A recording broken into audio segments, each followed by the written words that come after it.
Hi students, நம்ம soil mechanics சப்ஜெக்டில் வந்து யூனிட் வைஸ் வந்து 13 மார்க்ஸ் வந்து இம்பார்ட்டன்ட் 13 மார்க்ஸ் வந்து பார்த்துட்டு வந்துட்ருக்கோம். இப்போது நம்ம இன்றைக்கி நம்ம பார்க்க போகிறது யூனிட் 2ல் உள்ள 6th important 13 mark question, repeated question. இப்போ இந்த கொஷினில் என்ன கொடுத்துருக்காங்கன்னு பார்க்கலாம். Explain the procedure for field measurement of pumping out test in aquifers. எக்ஸ்பிளைன் பண்ண சொல்லியிருக்காங்க. ஃபீல்டு மெஷர்மெண்ட், ஃபீல்டில் மெஷர் பண்ணக்கூடிய pumping out test in aquifers. Aquifers அப்படின்னா நீர்நிலைகளில் இருக்கக்கூடிய இடத்துலேருந்து நம்ம நீரை எப்படி பம்ப் பண்ணி அவுட் பண்ணுவோம் அப்படிங்கிறத நம்ம ஃபீல்டில் எப்படி செய்வோங்கிற ப்ரொசீஜரை வந்து எக்ஸ்பிளைன் பண்ண சொல்லியிருக்காங்க. டீட்டெயிலாக பார்க்கலாம், ஆன்சர் பார்க்கலாம்.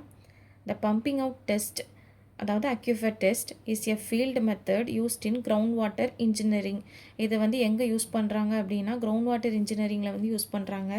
To determine aquifer properties. அக்யூஃபரோட அதாவது நீர்நிலையோட ப்ராப்பர்ட்டிஸ் என்னெல்லாம் வரும் அப்படின்னா பெர்மியபிலிட்டி, எவ்வளோ தூரம் வந்து அது ஊடுருவி போகும் அப்படிங்கிறது. அப்புறம் டிரான்ஸ்மிசிட்டிவ், இது இந்த வார்த்தைக்கு அர்த்தம் என்ன அப்படின்னா ஒரு இடத்துலேருந்து எவ்வளோ தூரம் இன்னொரு இடத்துக்கு அது வந்து கடத்தும் இல்லை போகும், அந்த மாதிரி சொல்லலாம். அண்டு ஸ்டோரேஜ் கோஎஃபிஷியன்ட், எவ்வளோ வந்து நீர்நிலைகள் வந்து அது வந்து சேமித்து வைக்கும் அப்படிங்கிறது.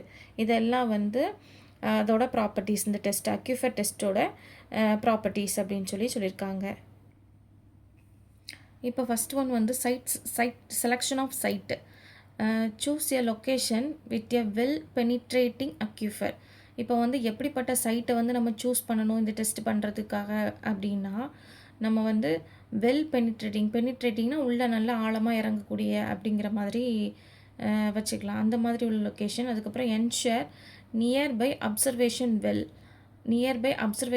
அதாவது பீசோமீட்டர் அப்படின்னா என்ன அர்த்தம் அப்படின்னா, இப்போ நம்ம ஒரு இடத்துல போர் போடுறோம் அப்படின்னா பக்கத்துலேயே ஒரு இடத்துல வந்து நம்ம வந்து எவ்வளோ அந்த தண்ணி லெவல் இருக்குது அப்படிங்கிறத மெஷர் பண்ணக்கூடிய மாதிரி உள்ள அமைப்பு இருக்கக்கூடியது தான் பீசோமீட்டர். இப்போ ஒரு இடத்துல நம்ம டெஸ்ட் பண்ணுறோம் அப்படின்னா அதுக்கு கொஞ்சம் தூரத்துலையோ இல்லை பக்கத்துலேயோ வந்து நம்ம வந்து செக் பண்ணிக்கலாம் தண்ணியோட லெவல் எந்த அளவில் இருக்குது அப்படிங்கிறது தான் பீசோமீட்டர். இதில் அவங்க என்ன சொல்லியிருக்காங்கன்னா, என்ஷூர் நியர்பை அப்சர்வேஷன் வெல் அப்படின்னா நம்ம கிணறுன்னு கூட எடுத்துக்கலாம். Are available at known distance, நமக்கு தெரிஞ்ச டிஸ்டன்ஸில் வந்து அந்த மாதிரி வெல் இருக்கா அப்படிங்கிற மாதிரி உள்ள இடமா லொக்கேஷனாக நம்ம வந்து சூஸ் பண்ணணும்னு சொல்லியிருக்காங்க ஃபஸ்ட்டு சப்டிவிஷனில். செகண்ட் என்ன சொல்லியிருக்காங்க அப்படின்னா இனிஷியல் மெஷர்மெண்ட். இனிஷியலாக நம்ம என்னெல்லாம் அளக்கணும் அப்படின்னா மெஷர் த ஸ்டாட்டிக் வாட்டர்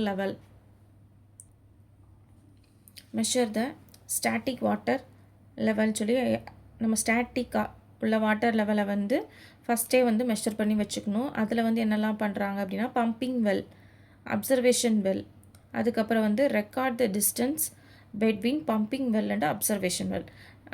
நம்ம எந்த இடத்துல பம்ப் பண்ண போகிறோம், அதுக்கப்புறம் எந்த இடத்துல வந்து நம்ம அப்சர்வேஷன், அதாவது நம்ம வந்து அந்த நீர்நிலையை வந்து கவனிச்சிட்டே இருக்க போகிறோம் அப்படிங்கிற ரெண்டுத்துக்கும் உள்ள டிஸ்டன்ஸையும் நம்ம வந்து முன்னக்கூட்டியே வந்து நம்ம வந்து மெஷர் பண்ணி வச்சிடணும்னு சொல்லியிருக்காங்க செகண்ட் பாயிண்டில்.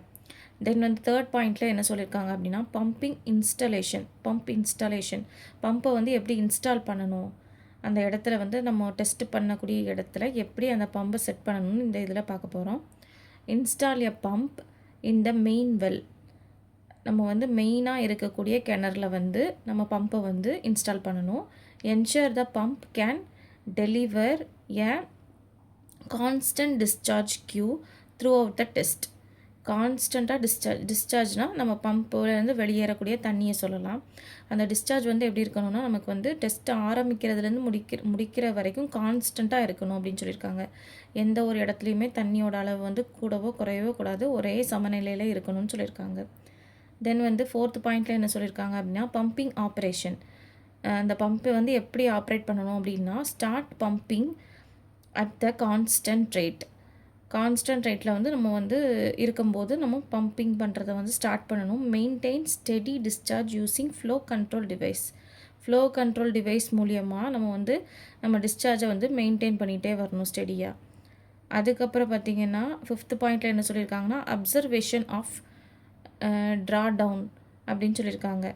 மெஷர் வாட்டர் லெவல் ட்ராப் எஸ்ன்னு சொல்லியிருக்காங்க அந்த ட்ரா டவுனை அட் டிஃப்ரெண்ட் டைம்ஸ் வந்து என்னெல்லாம் இன் பம்பிங் வெல், அதுக்கப்புறம் வந்து இன் அப்சர்வேஷன் வெல், அதுக்கப்புறம் வந்து record reading at specific time, குறிப்பிட்ட டைமிங்கில் வந்து நம்ம வந்து ரெக்கார்ட் பண்ணிகிட்டே இருக்கணும். ஃபார் எக்ஸாம்பிள் இப்போ ஒரு நிமிஷத்தில், இப்போ ஃபஸ்ட்டு ஒரு நிமிஷத்தில் நம்ம மெஷர் பண்ணுறோம் அப்படின்னா அடுத்தால 2வது நிமிஷம், 5வது நிமிஷம் அந்த மாதிரி வந்து நம்ம ஒரு குறிப்பிட்ட டைமிங்கில் வந்து நம்ம வந்து அந்த தண்ணியோட லெவல் எப்படி இருக்குங்கிறத மெஷர் பண்ணிகிட்டே வரணும்னு சொல்லியிருக்காங்க. அடுத்து 6th பாயிண்டில் என்ன சொல்லியிருக்காங்க அப்படின்னா டியூரேஷன் ஆஃப் டெஸ்ட். டியூரேஷன் அப்படின்னா அளவு, நம்ம டெஸ்ட்டோட அளவு எவ்வளோ நேரம் இருக்கணும் அப்படிங்கிறத பொறுத்து டீட்டெயிலாக சொல்லியிருக்காங்க. Continue pumping until steady state condition வர வரைக்கும் நம்ம கண்டினியூஸாக பம்பிங் பண்ணிகிட்டே இருக்கணும். அதுக்கப்புறம் என்ன சொல்லியிருக்காங்கன்னா sufficient data is collected for analysis. நம்ம வந்து அனலைஸ் பண்ணி பார்க்குறதுக்கான தேவைப்பட்ட டேட்டாஸ் வர்ற வரைக்கும் நம்ம வந்து டெஸ்ட் பண்ணிட்டு தான் இருக்கணும் அப்படின்னு சொல்லியிருக்காங்க.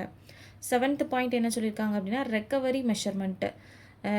இது வந்து என்னென்னா ரெக்கவர் பண்ணுறோம், ஸ்டாப் பம்பிங், எந்த இடத்துல வந்து நம்ம பம்பிங் பண்ணுறதை ஸ்டாப் பண்ணுறோம் அப்படின்னா இந்த இடத்துல தான். அதுக்கப்புறம் measure water level recovery at regular intervals. Water லெவலை வந்து நம்ம வந்து ரெகுலர் இன்டர்வலில் வந்து நம்ம வந்து ரெக்கவர் பண்ணுறோம். Helps verify aquifer properties. இப்போ 8th பாயிண்டில் என்ன சொல்லியிருக்காங்க அப்படின்னா data analysis using collected data plot. நம்ம வந்து எடுத்துருக்கக்கூடிய டேட்டா வச்சு ஒரு பிளாட் பண்ண போகிறோம். ஃபஸ்ட்டு வந்து எதுக்கெலாம் கிராஃப் வரைகிறோம் அப்படின்னா drawdown S versus time T. Drawdown எஸ்ஸுக்கும் டைமுக்கும் ஃபஸ்ட்டு இது பண்ணுறோம். அதுக்கப்புறம் வந்து ட்ரா டவுன் எஸ்ஸுக்கும் அப்புறம் லாக் டைமுக்கு ஒரு கிராஃப் வரைகிறோம். அதுக்கப்புறம் என்ன பண்ணுறோம் அப்படின்னா apply formula to determine. Formula வந்து நம்ம அப்ளை பண்ணி என்னெல்லாம் கண்டுபிடிக்க போகிறோம் அப்படின்னா கோஎஃபிஷியன்ட் ஆஃப் பெர்மியபிலிட்டி கே கண்டுபிடிக்க போகிறோம்.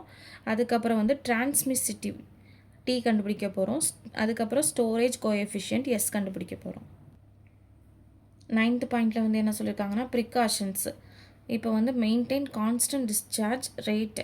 நம்ம வந்து கான்ஸ்டன்ட் டிஸ்சார்ஜ் ரேட்டை வந்து கரெக்டாக மெயின்டைன் பண்ணிகிட்டே வரணும். அதுக்கப்புறம் வந்து avoid external disturbance, rainfall, nearby pumping இதெல்லாம் வந்து நம்ம ஃபஸ்ட்டே அவாய்ட் பண்ணிடணும். Ensure accurate water level measurement. அதுக்கப்புறம் என்ன சொல்லியிருக்காங்க லாஸ்ட்டாக ப்ராப்பர்லி கலிப்ரேட் இன்ஸ்ட்ருமெண்ட்ஸ். இதோட இந்த கொஷின் வந்து முடிஞ்சிருச்சு. நம்ம வந்து அதுக்கப்புறம் 3rd யூனிட்டுக்கு போயிடலாம். நெக்ஸ்ட் வீடியோவில் பார்ப்போம். தேங்க்யூ.